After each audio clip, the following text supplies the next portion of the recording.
আসসালামু আলাইকুম। আমি মোহাম্মদ ইমাম হোসেন, বিল্ডিং ডিজাইন ডেভেলপমেন্ট কনসালটেন্সির পক্ষ থেকে সবাইকে জানাই সাদর সম্ভাষণ। আজকে আমাদের 6 তলা বিল্ডিংয়ের শর্ট কলাম ঢালাই।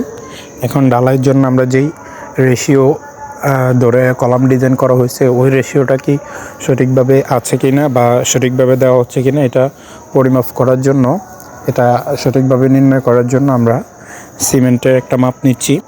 মনে রাখতে হবে, আমরা সিমেন্ট ওই ওরা বা বলের মধ্যে মাপতে হবে যেগুলো দ্বারা আমরা বালু এবং খোয়া ঢালাইয়ের কাজে ব্যবহার করব আর কি।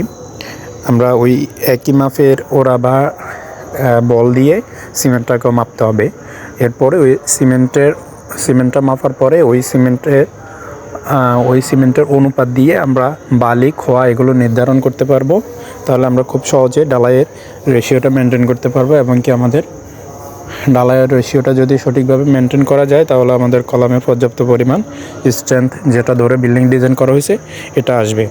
সুতরাং আমাদের যে কোনো সময় ঢালাইয়ের কাজ করার আগেই আমাদের এই রেশিওটা সঠিকভাবে মেনটেন করতে হবে।